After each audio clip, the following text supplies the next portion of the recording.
Salut à toi, on se retrouve pour cette nouvelle vidéo du coup. On va parler de la vision du bodybuilding et la culture physique, donc cet environnement, mais à Taïwan. Ça fait déjà plus d'un mois et demi que je vis à Taïwan. Là, en ce moment, je suis dans une ville qui s'appelle Kaohsiung. Donc là, derrière moi, j'ai un super temple bouddhiste avec des moines qui y sont en ce moment, donc c'est assez stylé. Les différences, mais aussi les points communs qu'il y a entre la France et Taïwan sur la question du bodybuilding et de la culture physique. Alors déjà, première chose, on va définir qu'est-ce que le bodybuilding et la culture physique. Les deux ne sont différents. Le bodybuilding, ça va être tout ce qui va être professionnel. Je vais plus parler au niveau des pros qui font des compétitions de culture physique. Et la culture physique, c'est juste le fait d'avoir un beau physique, de faire des bonnes choses, mais de ne pas mettre sa vie tout autour du physique et du coup de ne pas faire de compétition. Je rentre dans la case qui est du coup de la culture physique. Malgré le physique que je peux avoir, par exemple, je te donne mon exemple, je fais 1m75 pour 71 kg. Ok, je fais les choses très sérieusement pour kiffer mon physique, être shred, d'avoir un gros physique à l'année, mais je vais pas aller faire une compétition derrière, ok. Donc c'est la différence avec le bodybuilding, c'est que le bodybuilding, ça va être tout ce qui va être la compétition. Et ça veut pas dire que tu fais pas de compétition, que tu peux pas avoir un bon niveau. Généralement, c'est même le contraire, ok. Donc, déjà, est-ce qu'il y a des compétitions de bodybuilding à Taïwan ? Spoiler, oui. Et c'est quand même beaucoup plus mis en avant que par exemple en France. C'est-à-dire qu'ici, tu as des qualifieurs Olympia, des compétitions pour se qualifier à Olympia. Ce qui fait que tu vas trouver des mecs avec un très très gros level, qui soient taïwanais ou étrangers, ok. Surtout des Coréens, des Japonais qu'il peut y avoir, des Chinois, parce que Taïwan n'est pas la Chine, ok. Même si du coup, on va dire que c'est la Chine bis, des gens arabiques et des gens de l'Est. Donc j'ai pas vu d'Européens faire de la compétition, donc, parce qu'en ce moment là en plus chez Kaohsiung il y a des qualifieurs Olympia qui vont bientôt avoir. Donc dans la ville on voit par exemple énormément de mecs avec des physiques qui m'étonnent, que j'ai jamais vu de ma vie, hein. J'ai le nombre de physiques complètement fous que j'ai jamais vu de ma vie, parce que ok ils sont dopés, ok c'est énorme, moi je kiffe pas du tout, hein, très clairement. Mais c'est impressionnant, faut dire les termes, les mecs sont en shape, tu sais que les compétitions vont pas être dans très longtemps. Et aussi les femmes sont dans le bodybuilding. J'ai vu des meufs dans le bodybuilding qui ont un énorme physique. Donc c'est beaucoup mieux vu les femmes qui font de la culture physique à Taïwan qu'en France. Et culture physique, c'est ce que je dis, c'est pas être énorme, c'est pas le bodybuilding, c'est quelque chose de différent, c'est plus être en bonne shape, ok. Donc pour une fille, être vraiment féminine. Il y a différents types de salles à Taïwan. Donc en France, on a Basic Fit, Fitness Park, Honor, au niveau des grandes branches. À Taïwan, il va y avoir surtout deux principales filiales. On a World Gym. Donc, comme tu l'entends de nom, c'est parce qu'il faut savoir que Taïwan, c'est quand même un endroit où il y a beaucoup d'expatriés. World Gym, c'est vraiment une branche qui est connue dans toute l'Asie. C'est comme Basic Fit en Europe, ok. Et ensuite, tu as Fitness Factory. C'est comme Fitness Park, ok. C'est un mélange entre Fitness Park et Honor, on va dire. Donc, c'est vraiment un Basic Fit un peu mieux. Après, je dirais, je sais pas trop, parce que World Gym, je suis allé une fois juste pour tester. World Gym, t'as quand même de très bonnes machines. C'est dans le sens Basic Fit, c'est que c'est le truc le plus démocratisé, ok. Et c'est vraiment le truc que la plupart des gens vont prendre. Mais t'as quand même des très bonnes machines. Donc en plus c'est une ambiance un peu rouge. Je dirais plus que World Gym, c'est un peu un mélange entre Basic et Honor. Et du coup Fitness Factory, c'est vraiment Fitness Park. Tu vois, les noms sont quand même très proches, il y a une raison, ok. Du coup moi je suis à Fitness Factory, donc ça fait un mois et demi. Du coup j'ai fait un mois à Thaïlande dans un Fitness Factory. Puis j'ai fait le switch là à Kaohsiung où je suis dans l'autre ville, dans un autre Fitness Factory. Quelle est mon expérience ? Comment j'ai vu un peu les Taïwanais à ce niveau-là ? Alors, déjà, il faut savoir que le système dans une salle de sport marche totalement différemment. Par exemple, dans une salle de sport en France, tu vas avoir peut-être un ou deux coachs qui a toute la salle de sport pour lui. Il paye une certaine partie à la salle de sport pour que la salle de sport le mette en avant et du coup lui permette d'avoir des clients. Ok, c'est comme un abonnement en fait. Le coach sportif de ta salle de sport, que ce soit Basic Fitness Park, c'est comme un abonnement. Ou sinon il y a eu un arrangement, il paye une partie, il paye un abonnement tous les mois pour être mis en avant et pour pouvoir coacher dans la salle surtout. Et du coup il a à peu près tous les clients pour lui. T'en as 2, 3, ça dépend, hein, les salles, mais on s'est compris. À Taïwan ça marche totalement différemment. Dans une salle de sport c'est à peu près une vingtaine de coachs. Oui, une vingtaine de coachs. Mais ils sont pas tous mis à la même enseigne. C'est-à-dire que tu as des coachs premium, tu as des coachs qui vont être un peu bas de gamme. Et en fait, ça va être un peu une compétition entre les coachs. Généralement, tu es mis en avant quand tu as un bon physique. Donc, je sais pas si c'est au niveau de la méritocratie, il faudrait que j'en parle un peu plus avec certains coachs. Mais on va dire que les gens qui ont les meilleurs physiques, c'est ceux qui vont être mis le plus en avant. Et du coup, en fait, par des pubs directement dans la salle de sport. Ils ont un bureau à eux, dans la salle de sport, un open space, tu vois. C'est quand même assez space, c'est le cas de le dire. Ce qui amène que, comme il y a beaucoup de coachs, même si ceux qui connaissent pas de fou, qui sont pas très bons, pas les meilleurs coachs, parce qu'ils n'ont pas de physique, et du coup tu peux pas dire que tu t'y connais en culture physique si t'as pas de physique. C'est l'avantage, c'est que ça se voit direct, on voit direct le charlatan, ok. Ça veut pas dire que t'as un physique que tu t'y connais vraiment, que tu peux être coach. Par contre, si t'as pas de physique, je suis désolé mon gars, ou t'en as jamais eu, tu dis un peu de la merde, c'est un peu bullshit, ok. Malheureusement, ça marche comme ça. Je parle pas de tout ce qui va être, comme je vais en parler ensuite, de tout ce qui va être technique d'exécution, avoir une bonne technique, encadrer des personnes qui débutent en salle de sport. Ça, c'est deux choses totalement différentes. Mais pour avoir un bon physique, perdre du poids, avoir une bonne shape, bah faut que tu l'aies à un moment donné, ok. C'est comme quand tu fais proposer une bonne technique d'exécution, tu dois l'avoir. Et du coup, ça, tous les coachs, quoi qu'il arrive, ils l'ont. Et du coup, ça amène que la plupart des pratiquants qui vont dans une salle de sport, quand je vois par exemple à Taïwan, je vois pas de dinguerie en termes d'exécution de technique. Contrairement en France où tu peux voir des dingueries, des go lifts. Ok. Donc ça, c'est quelque chose qui est cool. Tu trouveras toujours un ou deux mecs bizarres, surtout là-bas, qui font des étirements sur des machines en fait, où tu t'entraînes. Donc ils font leurs étirements, souvent ça c'est un peu les vieilles personnes. Et du coup, ça prend une machine, mais parce que les étirements sont beaucoup mis en avant dans les salles de sport, parce que tu as des petites machines qui sont mises en place pour ça. Ça c'est super intéressant parce que dans une filiale, donc où ça brasse beaucoup de monde, dans tous les cas, les filiales comme ça se fait de la thune sur les gens qui viennent pas. Comme je t'explique, dans la salle, tu vois tout le temps des mecs très chauds. Vraiment, j'existe pas, tu te demandes si je vais à la salle de sport. Je me suis jamais senti aussi skinny, des fois. Pas dans le mauvais sens, parce que c'est pas ce que j'ai envie, mais tu sais, c'est tellement la personne est énorme, shred, et en prep pour la... en fait, plus t'as de muscles, plus t'es shred aussi. Donc même si avec moi ça l'est énormément, les mecs en compète, en fait, tu vois que les réseaux, il y a les réseaux et il y a la réalité. Et dans la réalité, les mecs énormes, ils sont vraiment énormes et t'existes pas à côté, ok. Il y aura toujours plus big que toi, tu vois ce que je veux dire. Par exemple, si avec un des mecs, avec certains, parce que tous les mecs dopés n'ont pas un super physique, je vais pas te mentir là-bas. Enfin, les mecs dopés. Les mecs dopés qui font de la compète, donc ça se voit. Parce que je pense qu'il y a aussi énormément de gens qui se dopent, qui n'ont pas de physique, comme en France. C'est assez bien vu, tu vois, dans les salles de sport. C'est limite des stars. Parce que tu vois, t'as des affiches qualifiants olympiens dans la salle de sport aussi. Tu vois, là, il y a une culture du bodybuilding qui est vraiment installée. Donc ça donne envie à beaucoup de gens de se doper. Et j'ai vu certaines choses, que ce soit dans les vestiaires, des gens qui se piquent en rapide, et j'ai vu aussi dans les toilettes, par exemple dans les shots, j'ai vu des seringues en mode normal. Et je te donne un peu une petite anecdote à ce niveau-là. Du coup, dans la ville précédente à Tainan, où j'étais, il y avait, j'étais une fois, je finis ma séance, je vais aux toilettes, et je vois une putain de seringue dans les shots.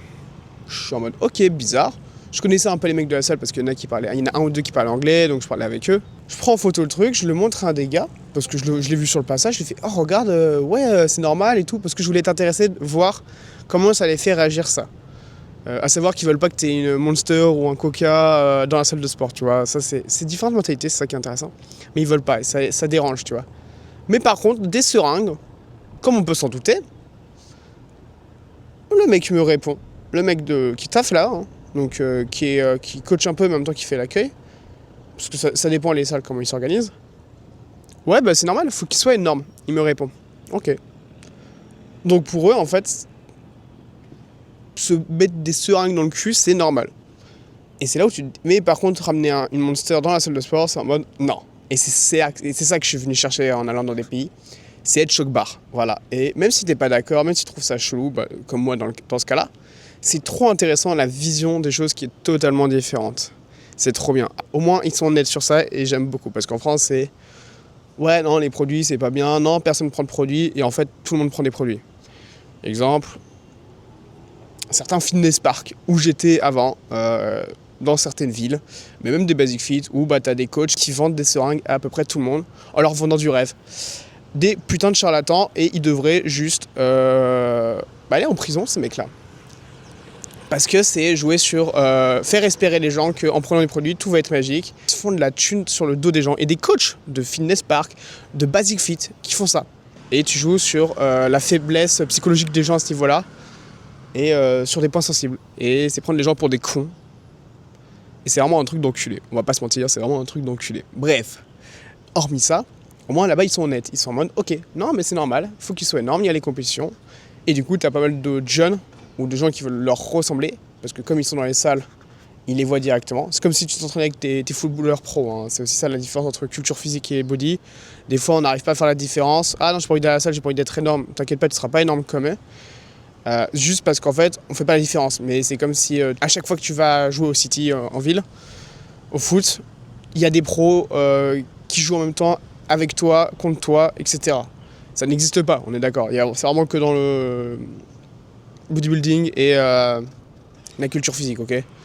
C'est comme quand tu fais un marathon, il y a les amateurs et les pros qui concourent en même temps. C'est pas le même sport, ok, parce qu'il n'y a pas eu le même investissement, il n'y a pas le même niveau, tout simplement. C'est deux sports différents, ok. C'est deux mondes différents. Il faut comprendre cette vraie distinction, ok. Vraiment une culture où les gens savent quand même plus que c'est les compétitions de bodybuilding à Taïwan. C'est beaucoup plus démocratisé, tu as beaucoup d'étrangers qui vont venir. Et comme je revenais au terme, en bodybuilding, j'ai vu des filles qui avaient un très bon niveau. Donc souvent, ça va être des Russes. Par exemple, tout con, j'ai une anecdote. Un matin, là où je vais à la salle, un midi, je m'entraîne et tout. Et une des meufs qui faisait sa routine pour la compétition. Donc avec les talons, etc. En bikini, dans la salle de sport. Et ça, je trouve, ça m'a tellement choqué, mais dans le bon sens du terme, dans le mode, putain, tu peux faire ça genre sans souci. C'est bien vu. La personne, elle met tout, parce que, ouais, certes, j'aime pas le bodybuilding, mais la personne, elle met tout son effort dans quelque chose et elle est pas mal regardée, elle peut le faire, les gens trouvent ça normal et elle peut être libre d'elle-même dans ce qu'elle veut faire. Confidence de le faire en pleine salle de sport. Et ça, j'adore. Genre, c'est pas mal vu. Tu ferais ça en France, dans une salle de sport, les gens te regarderaient ultra bizarrement. Ici, alors oui, tu auras toujours des regards un peu curieux, mais c'est quelque chose de commun parce que c'est pas la seule fois. Alors, pour une fille ici, mais c'est pas la seule fois où j'ai vu, par exemple, des compétiteurs se mettre torse nu et faire leur posing, travailler leur posing, donc filmer ou non filmer, faire leurs vidéos du coup pour Instagram, etc. Où ils se mettent torse nu, où ils parlent devant la caméra, où ils font du content en pleine salle de sport et c'est bien vu, ok. Donc oui, certes, t'as pas le droit de ramener une Monster ou un Coca, mais en attendant, tu peux faire ce que tu veux à peu près sur ça. Du coup, je vais en profiter petit à petit, hein. Je vais m'en battre les couilles de me mettre torse nu dans la salle pour faire du posing un peu aussi, parce que faut que je monte un peu le physique, faut que je fasse un peu de pub, je vais pas te mentir. Alors oui, certes, t'es pas un bon coach si t'as un physique, mais faut quand même le montrer, c'est un minimum, ok. Tu m'écouterais pas si j'avais un physique éclaté. La vérité, tu vois, si j'avais pas ce physique-là, tu m'écouterais pas, tu t'en battrais les couilles. Et c'est normal, Parce que t'as pas les résultats derrière, ok. Tu peux dire tout le bullshit que tu veux, à la fin, c'est comme le coach en art martial qui parle beaucoup, mais quand il montre une technique, ça marche jamais. Ta technique, si elle marche pas, ok. Et du coup, j'en revenais aussi, hein, j'ai un peu tergiversé sur ça. Mais au niveau de la technique d'exécution, certes, ils ont une très bonne technique d'exécution, mais du coup, la plupart des pratiquants qui veulent faire sérieusement, donc pas juste pour s'entretenir bien, mais peut-être faire de la compète, certes, ils ont la bonne technique, mais ils ont ce problème qu'il y a eu en France et qu'il y a toujours en France aussi, de des fois, je cherche la meilleure technique d'exécution avec des dégressifs de 3 secondes, tout en contrôle quand je m'entraîne, etc. La technique, elle est belle, donc je vais prendre du muscle. Non, la bonne technique, c'est celle qui te fait prendre du muscle. Faut que tu y ailles à fond. Avec une bonne technique, un bon ressenti, mais faut que tu y ailles à fond.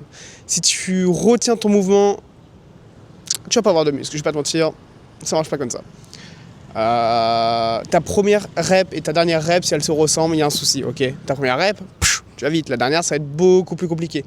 Et à la fin, tu vas ralentir l'excentrique pour pas partir en couille, pour pas te blesser, pour avoir un bon étirement quand tu vas pousser ensuite. Parce que tu vas être fatigué, ça va être différent. Mais par contre, dans une série, ta première rep et ta dernière rep ne doivent jamais se ressembler. Jamais de la vie.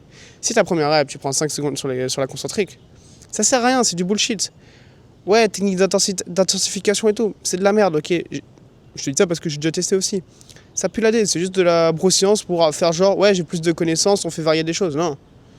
Pousse, avec la bonne technique. Donc au début, tu ne dois pas mettre lourd pour apprendre le mouvement et ne pas ego lift, parce qu'en plus, généralement, la bonne technique d'exécution, c'est surtout sur le visuel, mais sur le ressenti, rien à voir. Tout compte sur ton élévation latérale, tu vas commencer à engager tes trapèzes, parce que pour lever sans élan, tu es obligé de compenser quelque part d'autre. Du coup, tu travailles pas les deltoïdes. Mais elle est belle la technique, donc tu te dis, ouais, c'est cool. Bah non, le but c'est...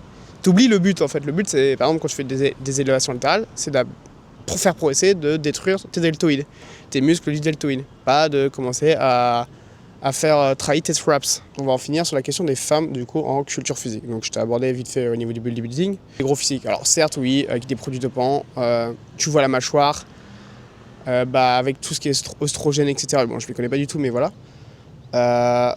C'est un peu space, tu vois. Bon, pour moi, je trouve pas ça beau, mais chacun ses goûts et ses couleurs, tu vois. C'est pas vraiment féminin. Mais c'est pas féminin parce que quand tu prends les produits, une fille qui a un body fat qui est quand même pas élevé, donc qui est pas un tas et qui prend pas de produit, c'est très esthétique. Avec des muscles. Bien sûr, c'est très esthétique. Parce que généralement, les mecs qui ça peut déranger, je vais pas te mentir, c'est des gars qui sont jamais à la salle, qui sont comme des brindilles ou qui sont juste des gros tas. Parce que ils se sentent pas hommes à côté. Mais généralement, si t'es bien avec toi-même, etc., tu vas trouver ça très féminin, ok? Enfin, moi, je trouve, très clairement. Parce que ça va donner des formes, ok? Et je te parle pas d'être une meuf qui a 5% de body fat, qui a des veines comme j'ai, hein. Voilà. Faut aussi comprendre que quand t'es une femme, tu peux pas aller aussi bas en termes de body fat au niveau des hormones, etc., de l'oestrogène, et aussi dans le sens où plus t'as de muscles, plus tu parais sec. Et t'as des limites naturelles, ok? Tu peux avoir un très bon physique, mais ce sera pas comme un homme. Et tant mieux, parce que les hommes et les femmes, on est différents. Et c'est ça qui fait une force, en fait. C'est que l'un va t'apporter l'autre, et l'autre a d'autres qualités, en fait. Et c'est cool que les choses soient différentes. Faut pas tergiverser un peu sur ça, mais faut pas chercher à être égalitaire, pareil sur toutes les choses, ok? On est différents sur certaines choses. On a des choses communes parce que on est des êtres humains. Mais les personnes du sexe féminin et masculin, il y a des choses qui sont différentes, rien qu'au niveau hormonal, au niveau biologique en fait, ok? Et du coup, même dans la façon de penser, le mind, et ça apporte des choses totalement différentes, et c'est trop bien. C'est pour ça que, tu vois, l'homme et la femme, ça se complète très bien aussi, tu vois. Et après, donc, chacun ses goûts et ses couleurs dans tous les cas, dans le sens où, si t'es plus attiré si t'es un homme par des hommes, ou si t'es une femme par des femmes, en fait, c'est à aucun souci, parce que ça, c'est tes goûts et tes couleurs, tu vois, c'est des choses différentes, ok? Et c'est parce que t'es une femme ou un homme que tu pourras pas être attiré par une femme, ou si t'es un homme ou une femme, par un homme. Parce que, c'est des qualités qui, déjà, même entre les hommes et entre les femmes, on est tous différents, mais tu vas t'y attirer par la personne. Et la personne, elle est conditionnée aussi en partie par le sexe qu'elle a, si t'es un homme ou une femme. Parce que biologiquement, t'as des hormones, ça va être différent, ok? Et c'est ça qui est trop bien, c'est ça qui est fou. C'est par exemple, là je suis à Taïwan, je te dis, il y a des choses, il y a tellement de sujets à parler sur les différences culturelles, enfin là, c'est trop bien, tu vois, je commence à vraiment connecter avec pas mal de gens ici, pas mal, on s'est compris. Et quand tu discutes, les façons de penser sont tellement différentes, leurs envies, leurs angoisses, des qualités, des défauts qu'il y a, ils sont totalement différents qu'en Europe. Je me suis jamais senti autant français et européen depuis que je suis ici. Parce que sur la façon de penser, je me dis, ah ouais, tu vois, ce qui pour moi paraissait une norme en France, n'est pas une norme dans le monde. Et c'est incroyable. Que ce soit dans les relations sociales, que ce soit dans le travail, le hard work, disons par exemple au niveau de la bouffe aussi, culturellement, les habitudes. Enfin, tout con, comme je pense que je vais en parler dans une vidéo, je vais pas non plus trop en parler, mais sur la bouffe, ça mange pas du tout aux mêmes heures, ok? Là-bas, le dernier repas du soir, il est à 18-19 heures. Et ensuite, à 22 heures, ils vont aller se faire un snack dehors. Un petit snack, un truc de rien du tout, dans les night markets. Un petit truc, genre par exemple, qui fait 300-400 calories, ou des trucs frits, ou une boisson, un truc sucré, etc. C'est leur dessert. Mais leur dessert, ils le prennent largement après. Et par contre, le matin, ils te mangent du salé.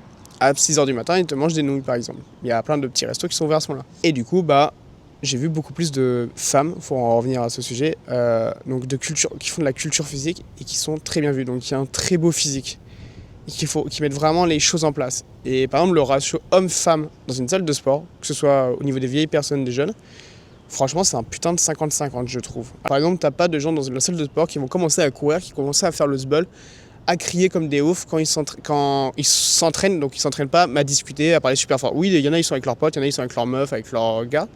T'as des jeunes, t'as des moins jeunes, mais les gens ils sont là pour se sentir bien, pour faire les choses, ils discutent en même temps, ils passent un bon moment. Mais c'est pas le sbul, tu vois, et ils se prennent au sérieux quand ils font les choses. En tout cas, la culture du hard work, alors le problème c'est que des fois c'est trop poussé à l'extrême, et du coup il faut apprendre aussi à kiffer la life. Mais la culture du hard work en Asie, et même du coup par exemple à Taïwan, est beaucoup plus présente. C'est la culture chinoise, hein, tu sais, le typique avec les darons chinois qui veulent que tu fasses que médecin ou ingénieur. Cette vanne-là. Et c'est vraiment ça ici. Et moi, je trouve ça extrêmement stylé. Parce que c'est une nouvelle vision, les gens se prennent très au sérieux. Donc toi aussi, ça te donne envie de faire les choses sérieusement. Et du coup, il y a beaucoup plus de femmes qui vont être dans la culture physique et ça va être bien vu. Alors certes, comme partout, t'as des gens, ils comprennent pas ça. Hein. J'en ai parlé avec certains, ils m'ont expliqué que oui, par exemple, il y a pas mal de gens qui vont pas comprendre pourquoi ils s'entraînent, etc. En mode ouais, c'est pour combler quelque chose, oui, mais Ça te permet d'avoir confiance en toi, de te sentir bien dans ton corps et c'est quelque chose de cool. Mais tu sais, c'est toujours dans tous les pays, ça c'est universel, je trouve, au final, que les gens qui en branlent pas une, qui ont aucune passion dans la vie, ils trouvent ça chelou quand les gens ils en ont une. Et malheureusement, c'est parce qu'en fait, ils viennent juste transposer leur propre sécurité sur les autres. Bon, en France, c'est quand même beaucoup plus développé, cette chose-là, mais ça existe aussi dans les autres pays. Donc déjà, faut pas dire qu'il y a que ça en France. Ok. Et du coup, j'ai terminé avec ça. Petite anecdote, mais du coup, hier, j'étais avec un pote à moi de la... Parce que du coup, je fais du grappling à côté de la salle de ma gym de grappling. Et du coup, on avait discuté sur... parce que lui, il a 20 ans. Et depuis combien de temps il s'entraînait. Et il s'entraînait depuis qu'il avait 16-15 ans. Et en high school, il y a des compétitions de bodybuilding en high school. Donc en high school, les collèges, le lycée, mettaient en place des compétitions de bodybuilding. Donc certes, ils n'avaient pas tous un gros niveau. Et il m'a montré, il y en a certains quand même qui étaient vraiment en shape. Donc même pas majeurs. Mais c'est pris au sérieux. Ok. Alors oui, certes, il y aura toujours des gens autour qui vont pas comprendre. Mais c'est-à-dire que le collège, le lycée met ça en jeu. Alors que quand tu vas en France, en mode... Non, tu peux te blesser, le fait que tu grandisses plus, etc. Les médias, l'éducation nationale a peur de mettre ça en place. Alors certes, maintenant, tu as quelques cours d'éducation à la musculation dans les lycées. Ça fait déjà plusieurs années. Hein. Même quand j'étais au lycée, j'avais ça. Ça commence à être, mais c'est une vision différente. En mode, non, tu dois pas soulever lourd avec tonifier le muscle, par exemple. C'est conneries comme ça. Tonifier le muscle. Selon le nombre de reps que tu fais, etc. Ouais, des conneries pas possibles. Genre en mode 6-8 reps, c'est pour prendre de la masse, 8-10 reps, c'est pour être congestionné, 15-12 reps, c'est pour la tonification. C'est conneries comme ça, là. C'est terrifiant, c'est de l'ancienne époque.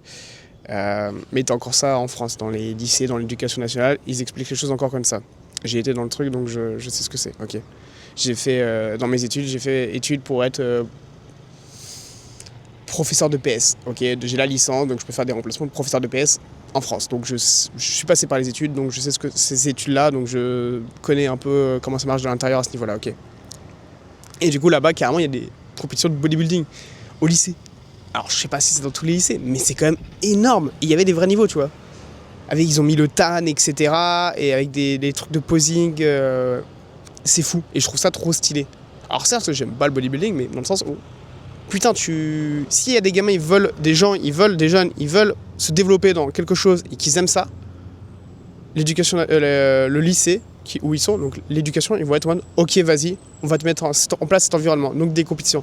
Ce qui te motive à faire les choses, ce qui est gratifiant, ce qui permet la confiance en soi, parce que imagine que t'es pas bon dans les cours, et au moins dans un sport, tu vas être meilleur, et du coup, c'est mis en avant. Alors qu'en France, par exemple, quand t'es bon dans un sport, c'est ouais, c'est cool, mais arrête d'aller trop dans le sport, faut quand même que t'aies des bonnes notes, alors que t'es pas bon et que t'aimes pas.